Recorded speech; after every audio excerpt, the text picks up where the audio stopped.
बिस्मिल्लाहिर्रहमानिर्रहीम। अस्सलाम वालेकुम। आज की इस वीडियो में उमवी दौरे हुकूमत का अहवाल और इसके साथ साथ जंग अज़ीम अव्वल वर्ल्ड वार फर्स्ट का हम आपको बताएंगे। सबसे पहले उमवी दौरे हुकूमत, इसमें है 6 खुलफाए राशिदीन का हाल बताते हैं।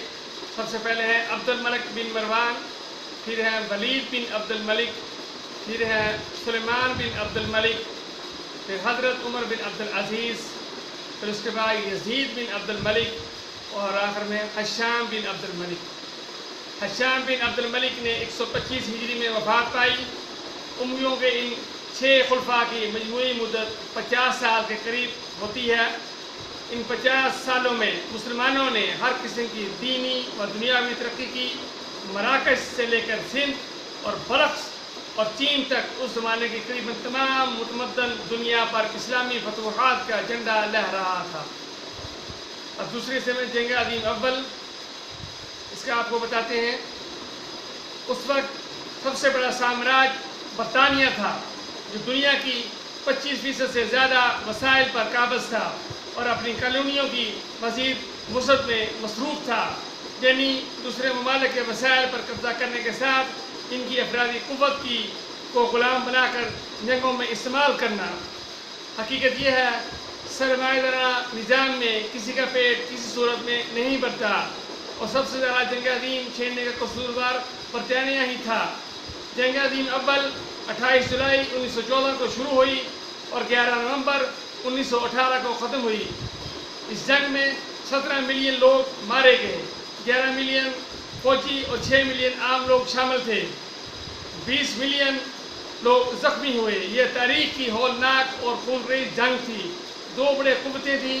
पहली इत्तेहादी क़ुव्वतें, जिसमें बरतानिया, अमरीका, फ्रांस, जापान, जबकि मरकज़ी क़ुव्वतें ऑस्ट्रिया, हंगरी, सल्तनत उस्मानिया और जर्मनी शामिल थीं।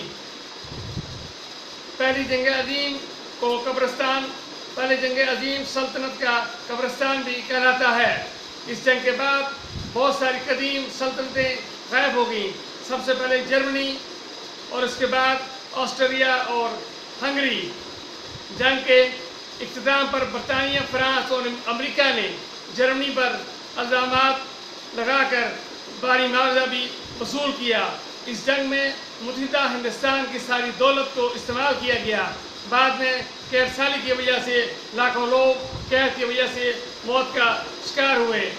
इस जंग के दौरान अमेरिका पहले 3 साल तो दोनों तरफ अपना असला भेजता रहा और इत्तफाकन इसे इस जंग में आना पड़ा, क्योंकि अमेरिकन मुसाफिर बरदार कश्ती लुसियाना यूरोप से अमेरिका वापस आ रही थी।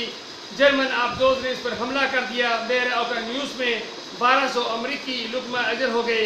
यही एक वजह थी अमेरिका ने 1917 में जंग अज़ीम में शमूलियत इख्तियार की। इस तरह बरतानिया, जर्मनी ने अमेरिका की मदद से ये जंग जीत ली। और अब आखिर में कमाल अतातुर्क के बारे में जो 2 हकीकतें हैं वो दोनों ही सच्ची हैं। हकीकत ये है कि उसने पहले जंग अज़ीम के बाद खिलाफत उस्मानिया बहुत कमज़ोर हो गई थी और टुकड़े टुकड़ों में इनको बांट दिया गया था और तुर्की के एक बड़े हिस्से पर यूनानियों को कब्ज़ा था और इस्तांबुल पर जो सुल्तान था मोहम्मद चहारम, वो इत्तेहादियों के ज़ेर असर था और इस्तांबुल पर उस वक्त बरतानिया, इटली और फ्रांस का कब्ज़ा था। लोग बहुत बदजन थे खिलाफत से, क्योंकि वो इनका दिफा नहीं कर सके। मुस्तफ़ा कमाल ने यकीनन उस वक्त, उस बहरान के वक्त यूनानियों को शिकस्त दी और तुर्की को बचाया। और ये भी एक हकीकत है कि उसके बाद 1924 में जब खिलाफत को ख़त्म किया गया खिलाफत को, उसके बाद में सेकुलर निज़ाम नाफज कर दिया। उसके बाद तुर्की में अजान पर पाबंदी लग गई और औरतों को सर पे स्कार्फ लेने की पाबंदी लग गई, दीनी तरीन पर पाबंदी लग गई और तुर्की एक सेकुलर मुल्क बन गया। लेकिन हकीकत देखा जाए तो तुर्की को 1900 पहले जंग अज़ीम के बाद काफ़ी नुकसान पहुंचा था। लोगों के अंदर एक बहुत बगावत थी और बहुत परेशानी पैदा हो गई थी कि तुर्की के साथ ये क्या हो गया है। और कमाल अतातुर्क ने उस वक्त उस मुश्किल हालात में यूनानियों को 3 मरतबा शिकस्त दी और इत्तेहादी कुव्वतों से ऐसे मुआहदे किए कि बिला आकर तुर्की सिर्फ अपना ही तो बका कर सका। लेकिन ये भी हकीकत है, तो ये हमें दोनों चीज़ों को मानना पड़ेगा کہ مصطفیٰ کمال نے یقیناً جس کو عطا ترک خطاب ملا اس مشکل حالات میں ترکی کو تو بچایا لیکن اس سیکولر نظام بھی نافذ کیا، یہ بھی حقیقت ہے۔ شکریہ۔